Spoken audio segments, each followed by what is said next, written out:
दोस्तों 2-0 से टी20 सीरीज पर ऑलरेडी कब्जा जमा चुकी टीम इंडिया के पास मौका था तीसरे टी20 में भी बांग्लादेश को 3-0 से क्लीन स्वीप करने का, उनका सफाया करने का। वहां दूसरी तरफ बांग्लादेशी क्रिकेट टीम अपनी इज्जत इस तीसरे टी20 में बचाना चाहती थी। ऐसे में हैदराबाद के राजीव गांधी इंटरनेशनल स्टेडियम में जब इस तरह इस तीसरे टी20 के घमासान के लिए दोनों टीमें आमने सामने आई, तब टॉस टीम इंडिया के कप्तान सूर्यकुमार यादव के पक्ष में रहा और उन्होंने टॉस जीतकर एक बार फिर पहले बैटिंग करने का फैसला किया।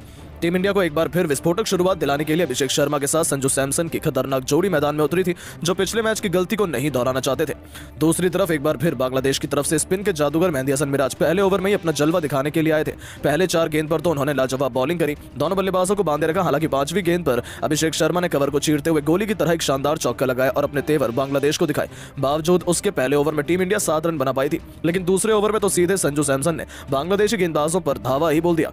जी हां, दूसरा ओवर लेकर आए थे बांग्लादेश के रफ्तार के सौदागर तस्कीन अहमद, जो अपनी टीम को बड़ी सफलता दिलाना चाहते थे, लेकिन उन्हें आड़े हाथों लेते हुए तीसरी गेंद को कवर की दिशा में संजू ने चौके के लिए मारा, तो चौथी गेंद पर पिछली बॉल की हाईलाइट दिखाते हुए उसी अंदाज में लगातार 2 गेंद पर 2 खतरनाक चौके जड़कर संजू ने गेंदबाज की दिशा ही बिगाड़ दी थी। तो ये तो कुछ भी नहीं था, अगली ही गेंद पर संजू ने इस बार मिड विकेट के ऊपर से चौका बटोरकर चौके की हैट्रिक जड़ी और बांग्लादेशी खेमे में हाहाकार मचा दिया, जहां पूरा हैदराबाद का क्रिकेट स्टेडियम तो खुशी से झूम उठा। फैंस की खुशी आसमान छू रही थी, क्योंकि संजू का बल्ला रन नहीं आग बरसा रहा था। तो पहला झटका लगने के बाद मैदान में मोर्चा संभालने खुद कप्तान सूर्यकुमार यादव कदम रख चुके थे।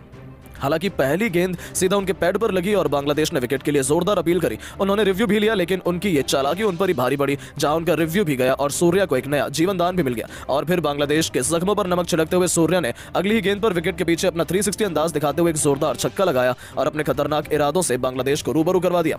ओवर की अंतिम गेंद पर एक बार फिर से सूर्या का बल्ला धरा और इस बार उन्होंने इस अंदाज में एक और चौका बटोरकर बांग्लादेश की हालत खस्ता कर दी, क्योंकि उनकी आंधी में बांग्लादेश का हर एक गेंदबाज सूखे पत्तों की तरह उड़ गया था। ऐसे में एक बार फिर पावर प्ले के अंतिम ओवर में अपनी टीम की इज्जत बचाने तंजीम हसन आते हैं, लेकिन इस बार उनकी भी बेदर्दी से कुटाई का प्रोग्राम तो उन्होंने बना रखा था। तीसरी गेंद पर तंजीम के घमंड को ठोस पहुंचाते हुए सूर्या ने उनके सिर के ऊपर से चौका लगाया, तो अगली ही गेंद को इस बार मिड विकेट के ऊपर से चौके में तब्दील कर सूर्या ने इस गेंदबाज के गुरूर को चकनाचूर करके रख दिया था। तो इतने में सूर्या का मन कहां, भारत 5वीं गेंद को इस बार उन्होंने अपनी कलाइयों का जादू दिखाते हुए एक बार फिर चौके के दर्शन कराए और चौकों की हैट्रिक लगा दी। इसी के साथ इन दोनों के बीच 22 गेंद पर ही 50 रनों की दमदार साझेदारी हुई। तो ओवर की अंतिम गेंद पर सूर्या ने ऐसा तूफानी छक्का लगाया जिस पर बांग्लादेश की बेदर्दी बर्बादी लिखी हुई थी।